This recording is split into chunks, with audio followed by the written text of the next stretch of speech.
Le Monde ressuscite l'index. Alors, avant de commencer cette partie, Jean-Yves, qu'est-ce que c'est que l'index?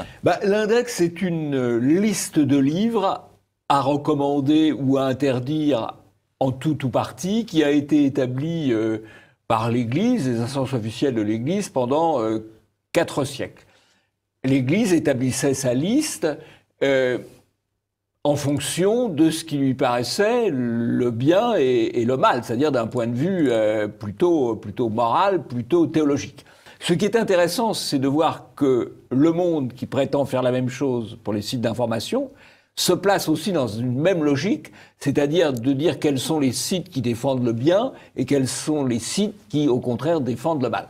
Évidemment, ce type de procédé a un inconvénient, c'est qu'il incite à l'autocensure. Oui. L'index de l'Église a incité un certain nombre d'auteurs à s'autocensurer et l'index du Monde risque d'inciter un certain nombre de médias à s'auto-censurer, à se soumettre. Ne prenez pas trop d'avance, Jean-Yves, et ne grillez pas toutes mes cartes, on va défiler un peu le conducteur.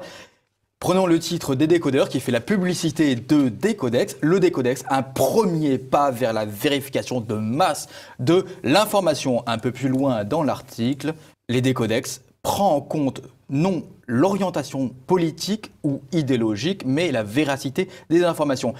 2 paragraphes plus loin, notre outil doit permettre à l'internaute de savoir qu'il ne se trouve pas sur un site neutre, mais sur un organe militant. Les gens du Décodex n'ont aucun sens de la logique, puisque la première phrase que vous avez citée contredit la deuxième phrase. Où on se place du point de vue du vrai ou du faux, où on se place du point de vue de la neutralité d'un média. C'est-à-dire un média peut être neutre et diffuser des nouvelles fausses ou invérifiées, et un média peut être engagé dans un sens ou dans un autre et publier des informations vérifiées. Eh bien, Le Monde confond les deux choses parce qu'en fait, ceux qu'il cible, ce sont les médias qui pensent mal selon leur point de vue. Sachant que la neutralité journalistique, c'est un vaste débat, mais on l'a vu plusieurs fois, on sait que c'est une utopie, c'est un désir pour les journalistes. En revanche, on sait très bien qu'elle n'existe pas. Non, il ne peut pas y avoir de neutralité. Par contre, il peut y avoir une volonté, ce que nous avons nous. Nous ne sommes pas neutres. Nous ne sommes pas neutres, mais nous essayons de respecter les faits. Voilà, c'est pas incompatible. Pour comprendre cette base de données, il faut savoir quel est l'auteur de cette base de données. Eh bien, on le sait grâce à un tweet de Maxime Vaudano qui travaille pour les décodeurs. Énorme big up au travail titanesque d'Adrien Sénéca pour constituer la base du Décodex. Qui est Adrien Sénéca? Eh bien, en allant sur son Twitter, on sait que c'est un journaliste des décodeurs, un ancien de BuzzFeed et de l'Express. BuzzFeed, pour les internautes qui nous regardent mais qui ne regardent pas BuzzFeed, eh bien, c'est un site internet d'actualité un peu comme Topito qui fait des listes type il faut que vous regardiez Terrace House, la télé-réalité japonaise qui va changer vos vies. 8 trucs que toutes les femmes font en hiver. 18 photos sur le milieu BDSM professionnel. 17 choses que vous ne pourrez pas comprendre si vous n'avez jamais taillé de pipe. 18 preuves que les petits seins sont un cadeau du ciel. Du véritable journalisme. Alors, Adrien Sénéca... Un peu racoleur, quoi. Voilà. C'est ça. Quels sont les articles qu'il a signés? Mais comment ce slip est arrivé dans les jardins de l'Assemblée?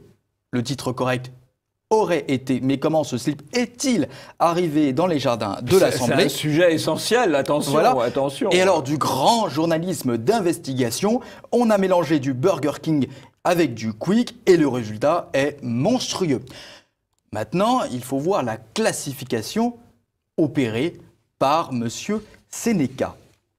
Rouge, vert, orange et bleu. En chiffres, Jean-Yves, qu'est-ce que ça donne? Alors, en chiffres, 70 sites en bleu sont les sites de blagues, en quelque sorte. Hein. Voilà, satiriques ou parodiques. Bon.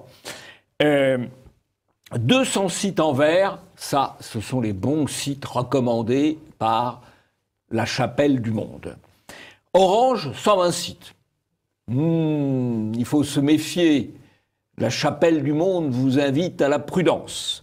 Et 170 sites en rouge. Rouge, c'est le rouge de l'enfer. C'est ça. Alors rentrons dans les détails. Plutôt mort que rouge, c'est c'est la sanction ultime du monde que ce qu'on trouve dans les sites signalés rouges. On trouve des sites type Illuminati Watcher, mais aussi des sites comme des sites sur les reptiliens, donc on tombe rapidement dans le complotisme. Mais on trouve aussi d'autres sites, des sites type d'information, comme La Gauche m'a tué, le Salon Beige. Pourquoi le Salon Beige ? Visiblement parce qu'ils ont soutenu la Manif pour tous et qu'ils ont fait une comparaison entre la Manif pour tous et les enfants juifs pendant l'occupation. Ça vaut une vignette rouge. Mais aussi, et alors là, je vais vous laisser répondre, Jean-Yves, Polémia qui bénéficie d'une petite vignette rouge. Oui, alors, vous pouvez expliciter la raison, Hervé, comment on dit ça ? Polémia est le think tank de Jean-Yves Le Gallou, une personnalité d'extrême droite. Ce dernier est l'un des promoteurs du concept de réinformation qui vise à créer des sites d'information dits alternatifs, en réalité orientés pour diffuser la pensée politique d'extrême droite. Voilà, alors c'est intéressant parce que dans la critique, il n'y a nulle part le fait qu'il y ait pu y avoir des fausses informations. D'ailleurs, je mets au défi ces gens-là de trouver des fausses informations diffusées sur Polémia. Nous avons publié des milliers de textes vérifiés, nous n'en avons jamais retiré et nous n'avons non plus jamais changé le titre. Donc, il n'y a pas de fausses informations. Il y a simplement, effectivement, ceux qui considèrent comme une information qui ne leur convient pas. Et c'est vrai que Polémia a joué un rôle tout à fait déterminant dans la définition du concept de réinformation et la critique des médias dominants. Donc, au fond, il nous renvoie la balle, en quelque sorte. Alors, écoutez, je vais vous dire, Hervé, cette vignette rouge, c'est une légion d'honneur. C'est une légion d'honneur. Et je crois que ça devrait inciter tout le monde à aller visiter les sites en rouge, parce qu'il y a sûrement peut-être des choses fausses sur les sites en rouge, mais il y a aussi sûrement des choses justes, et beaucoup de choses justes. Alors après, c'est à chacun de faire son tri, à chacun de mettre en œuvre son intelligence pour faire la part des choses et reprendre ce qui est bon. En tout cas, le fait que Polémia soit en rouge, c'est un honneur pour Polémia. Quels sont les sites qui sont en orange ? Beaucoup de sites qui ont eu cette petite vignette orange. C'était ma crainte que Polémia était en orange. Et oui. C'est le cas de TV Liberté. Oh combien de sites, Jean-Yves, en orange ? En orange, il y en a 120. 120. Dans la configuration de départ où il y a environ 600 sites étudiés. Voilà. 120. Une classification orange si mécanique. On a le site Valeurs Actuelles qui a été classé de vert à orange. Pourquoi ? Parce que visiblement, les unes sont trop racoleuses et que notamment sur la question des Roms, il y a eu un procès contre Valeurs Actuelles pour incitation à la haine raciale. On trouve aussi le site Fakir Presse, donc le site de François Ruffin qui était le réalisateur du film Merci Patron. Mais on trouve aussi Logim. Pourquoi Logim ? Parce que Logim a fait un portrait, notamment de Samuel Laurent, un portrait qui a été dressé sans contacter Samuel Laurent. Et Samuel Laurent étant le responsable de Décodex, et de Décodex et des décodeurs du monde, qui est en fait une entreprise de recodage de l'information. On trouve aussi, derrière cette vignette orange, le site RT, Russia Today. Pourquoi ? Parce que le site est financé par le pouvoir russe. Sauf que si le site est financé par les pouvoirs russes, par Moscou, eh bien, on devrait trouver d'autres médias financés par l'étranger dans la vignette orange. Eh bien, ce n'est pas le cas de Al Jazeera. Al Jazeera, c'est la chaîne de télévision arabe, propriété du Qatar, qui bénéficie, elle, d'une petite vignette verte, c'est-à-dire que l'information diffusée par Al Jazeera est fiable. Ça, c'est formidable, cette comparaison entre Il y a d'autres vers, quand même. Il y a d'autres vers, on va y venir. C'est le vers de la servitude, comme je le nomme, servitude du monde. Le monde donne un bon point, eh bien, les médias vont essayer de rester tout le temps dans ce bon point vert. Le monde, évidemment, a sa petite vignette verte. Pourtant, on se souvient, avec un petit peu de mémoire, qu'il y avait des informations qui étaient totalement faussées. Le Monde, mais il y a eu d'autres informations bien plus récentes, mais quand même l'une des plus grandes des informations du Monde, c'est quand il a salué la libération de Phnom Penh. Quand Phnom Penh est arrivé, quand les Khmers rouges sont arrivés au pouvoir, ont renvoyé dans les campagnes des millions de personnes, et que le résultat, c'est qu'on a eu un génocide entre 1 500 000 et 3 millions de morts selon les estimations. Et le monde avait salué la libération de Phnom Penh et le progrès qui était de renvoyer les gens en quelque sorte à la campagne. Chapeau bas le monde. Il y a eu beaucoup d'autres désinformations, bien sûr, sur les guerres du Golfe, sur l'Irak, sur la Libye, et j'en passe. Et bien sûr, d'autres désinformations aussi en France. Simplement un point. On dit Valeurs Actuelles a été condamnée. Bon, pour un procès, je crois d'ailleurs que ça ne doit pas être une décision définitive, parce qu'après la première instance, il y a l'appel, il y a la cassation. Mais passons. Mais le monde, ce qui est d'ailleurs un peu inévitable, a été des dizaines de fois condamné par les justices au titre du refus du droit de réponse, au titre de la diffamation. Bon, pourtant ils se mettent la petite pastille verte, là, ils ne tiennent pas compte de ça. Le Canard enchaîné. Le Canard enchaîné, le site internet du Canard enchaîné qui est validé avec la petite pastille verte. Sauf que le Canard enchaîné, sur son site, en fait, il n'y a pratiquement aucune information parce que c'est un journal papier qui est resté un journal papier, un hebdomadaire qui fait beaucoup de bruit en ce moment avec l'affaire Fillon. Le site Slate, petite vignette verte. Sauf que le site Slate s'était énormément engagé dans la campagne des présidentielles américaines. Petit exemple, non, Hillary Clinton ne va pas planter sa campagne. Donald Trump ne sera pas président des États-Unis. Et alors devinez quoi? On a trouvé le site Amélie Santé. Alors Amélie Santé, c'est le portail pour la sécurité sociale du gouvernement.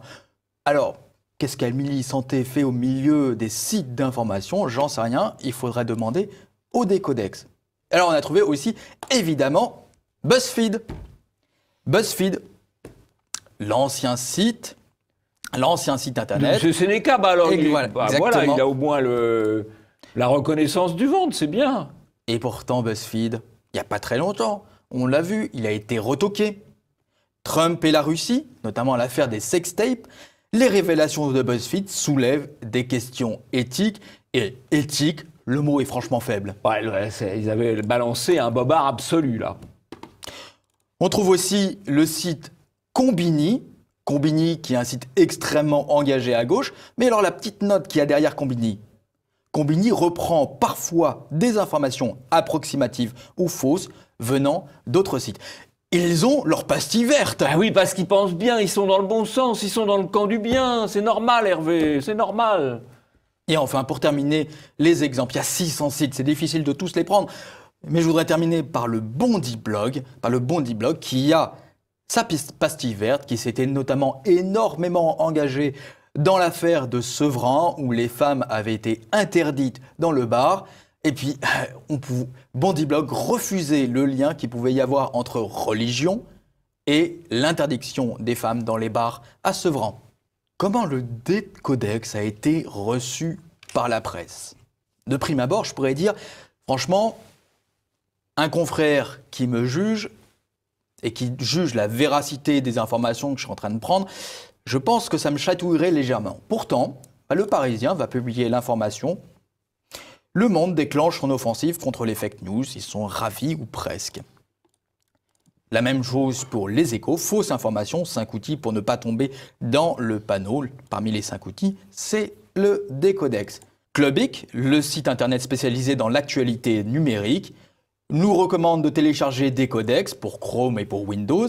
La petite note qui va avec, 8 sur 10 pour l'add-on de Chrome. Décodex est une extension simple, efficace et discrète à l'intention de tous ceux qui souhaitent être sûrs de pouvoir discerner le vrai du faux. Sauf que, heureusement, certains journalistes ont retoqué cette base de données. Dans Libération, ce titre et cet article de Vincent Glade qui décodexera le Décodex de la difficulté de labelliser l'information de qualité. Elisabeth Lévy, dans Causeur, nous dit « Au Monde, on décode à plein tube » avec cet argument. F de souche sera classé orange en raison, suppose-t-on, de son caractère très orienté. Comme de souche ne publie que des informations puisées ailleurs, dans les médias, certainement labellisées vert par Décodex, cela signifie qu'une information cachère dans le Parisien devient immangeable chez de souche. Et terminer cet argument en mettant « En attendant, on aimerait savoir si l'humanité et les Inrocks ont le droit à une pastille orange ». La réponse, les Inrocks, c'est une pastille verte. L'humanité, c'est une pastille aussi verte. Il faut terminer cette critique aussi avec le remarquable article de Daniel Schneiderman, patron entre autres de Arrêt sur Image, qui nous dit, en proposant à ses lecteurs un moteur de recherche permettant de vérifier la fiabilité des sites d'information, le monde se met dans une situation où il est à la fois juge et partie. Pour terminer, la dernière coupure que je vais utiliser, c'est une réponse à l'argument de Madame Lévy. Samuel Laurent répond « C'est une aberration. On n'aurait jamais pu mettre F de souche en site fiable. La revue de presse qu'il fait est totalement biaisée. L'auteur du site est un militant avant tout. Il ne s'agit pas d'une compilation d'articles anodines. Elle est largement orientée pour servir un propos anti-musulman, anti-migrant. » On retrouve la contradiction du départ, où on prétend mettre en cause la fiabilité d'un site, alors qu'on met en cause ses choix éditoriaux, ce qui n'est pas la même chose, et son orientation, ce qui n'est pas la même chose. Et c'est là la malhonnêteté foncière du dispositif, faire croire que ceux qui pensent mal racontent des choses fausses, ce qui n'est évidemment pas le cas. Le pire dans l'histoire, c'est que Decodex n'est pas isolé dans ce mouvement de vérification des sites Internet. Non plus de vérification d'actualité ou d'articles, mais maintenant on vérifie la personne ou le site Internet. 8 médias français vont s'allier à Facebook pour contrôler l'information. L'idée, c'est par un espèce de signalement qui va remonter aux médias. Une fois que les journalistes de ces 8 médias auront validé ou pas l'information, sur Facebook, on pourra voir un signalement disant 2 ou 3 médias ont retoqué ce type d'information. Encore pire, c'est l'équipe du décodeur, l'équipe du Decodex, vont faire le tour des écoles pour essayer d'éduquer les enfants aux fake news, à la vérification de l'actualité sur Internet. Bon courage, hein.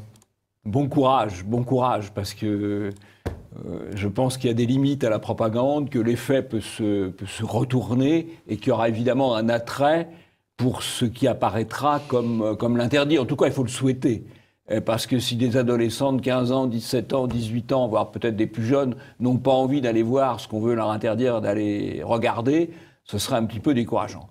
Alors moi, je crois que tout ça est tout à fait symptomatique d'une démarche totalitaire qui n'est pas tout à fait nouvelle. Vous savez que Facebook avait truandé ses algorithmes pendant la campagne présidentielle, avant que les républicains et les partisans de Trump, avant que les républicains et que les partisans de Trump protestent. Donc, c'est pas nouveau.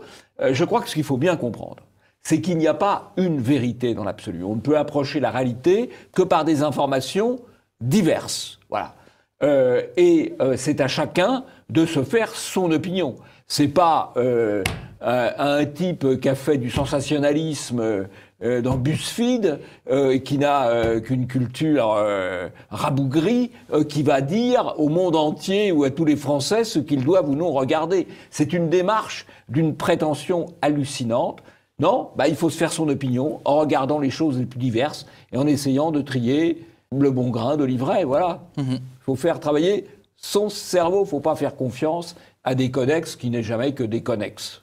Pour terminer, et pour ceux qui veulent aller plus loin, je recommande d'aller sur le site Les Crises, où il y a 2 articles extrêmement fouillés qui m'ont aidé notamment à constituer cette partie, à bien la monter. Donc si vous voulez aller un peu plus loin pour décoder des codex, n'hésitez pas à aller sur ce site internet. Les articles sont extrêmement fouillés et c'est relativement brillant.